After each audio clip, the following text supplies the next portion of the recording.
Hello friends, welcome back to media talks. நான் உங்கள் மௌனிகா. இன்னைக்கு எபிசோடில் இதை நோட் பண்ணீங்களா அப்படிங்கிற மாதிரி தான் எனக்கு ஒரு ஃபீல் இருந்துச்சு. என்ன அப்படின்னு பார்த்தீங்கன்னா, வெண்ணிலாவோட மாமா கிட்ட வந்து பார்த்தீங்கன்னா பசுபதியும் ராகினியும் பேசுவாங்கல்ல.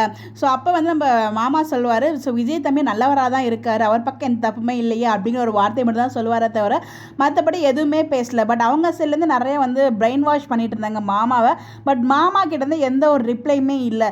ஸோ எனக்கு என்ன தோணுது, நேற்றுக்கு நான் சொல்லியிருந்தேன் இல்லையா, காவேரி கிட்ட விஜய் வந்து இந்த வார்த்தையை சொல்லியிருப்பாரு. ஸோ நான் என்ன பண்ணாலும் நீ வந்து ஃபீல் பண்ண என்ன நீ நம்பணும், எனக்கு நீ எப்போயுமே நீ இருக்கணும், என்னை விட்டு நீ போயிடக்கூடாது அப்படின்ற மாதிரி சொல்லியிருப்பார் இல்லையா. ஸோ அதுக்கும் இதுக்கும் என்ன லிங்க் அப்படின்னு நான் சொல்லணும். ஸோ நான் சொன்னது என்னன்னா, விஜய் தான் இந்த கல்யாணத்துக்கே ஏற்பாடு பண்ணுவார் நான் சொல்ல வரல. ஸோ அவங்க ஏதோ பிளான் பண்ணுறாங்கன்னா அவங்க எந்த எல்லைக்கும் போகிறதுக்கும் விஜய் ரெடியாக இருக்காரு அப்படிங்கிறதுக்கான ஒரு வார்த்தை தான் அங்கே வந்து நம்ம காவேரிக்கு வந்து கொடுத்துருக்காரு. ஒரு ஹோப், நான் வந்து என்ன பண்ணாலும் எனக்காக நீ நிற்கணும் அப்படிங்கிற ஒரு ஹோப்பு.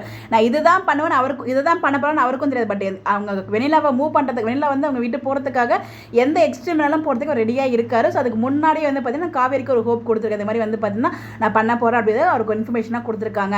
ஒருத்தவங்க வந்து கமெண்ட் பண்ணியிருந்தாங்க, ஸோ விஜய் எப்படி வெண்ணிலாவுக்கு ஹோப் கொடுத்து அவங்களை ஏமாற்றுவாங்க, ஸோ மேரேஜ் வரைக்கும் கொண்டு போகிறது அப்படின்னு சொல்லிட்டு மேரேஜ் ஏற்பாடு வந்து விஜய் பண்ணுவார்னு நான் சொல்லலை. இவங்க மேரேஜ் ஏற்பாடுலாம் அவங்க பண்ணுவாங்க. இந்த இன்ஃபர்மேஷனை மாமா மூலிமா விஜய்க்கு தெரிய வரும். ஸோ விஜய்க்கு வந்து பார்த்தீங்கன்னா அவங்க கூட இருக்கிற மாதிரி இருந்து ஃபுல் சப்போர்ட்டும் விஜய்க்கு வந்து மாமா இருக்கார் இல்லையா, வெண்ணிலா மாமா, அவங்க கொடுப்பாங்கன்னு நினைக்கிறேன். பிகாஸ் வெண்ணிலாவை நான் பார்த்துக்கிறேங்கிற வார்த்தையும் வந்து அன்றைக்கி சொல்லியிருப்பாரு, நம்ம மாமாவோட கழுத்து நெரிப்பார் இல்லையா. ஸோ அன்றைக்கி வந்து பார்த்தீங்கன்னா நானே கூப்பிட்டு போனாலும் வெண்ணிலா அங்கேருந்து உங்களை மறக்க மாட்டா போல, உங்களை விட்டு வரமாட்டா போல அப்படின்னு சொல்லும்போது அதை நான் பார்த்துக்கிறேன் அப்படிங்கிற வார்த்தையும் வந்து விஜய் சொல்லியிருப்பாரு. ஸோ எல்லாத்தையும் நம்ம கூட்டு கழிச்சு பார்க்கும்போது ஸோ இவங்க எல்லாரும் வந்து பார்த்தீங்கன்னா வேறு ஏதோ திட்டம் போடுறாங்க. அது மேரேஜ் ட்ராக்காக தான் இருக்கும்னு நினைக்கிறேன்.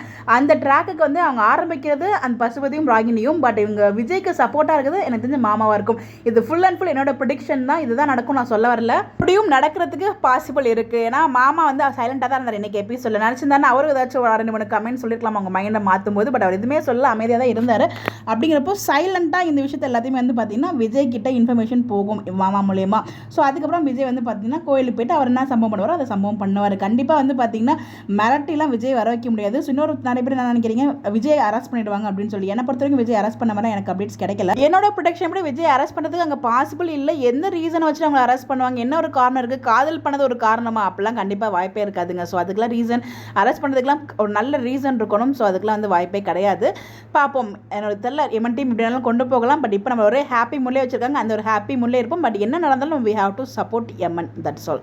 இப்போ நீங்கள் என்ன நினைக்கிறீங்க அப்படின்னு சொல்லி உங்களோட பாயிண்ட் ஆஃப் வியூவை மறக்காமல் கமெண்ட்டில் ஷேர் பண்ணுங்கள். இந்த மாதிரி அப்படி தெரிஞ்சுக்க நம்மளோட சேனலை ஃபாலோ பண்ணிக்கோங்க. Bye bye.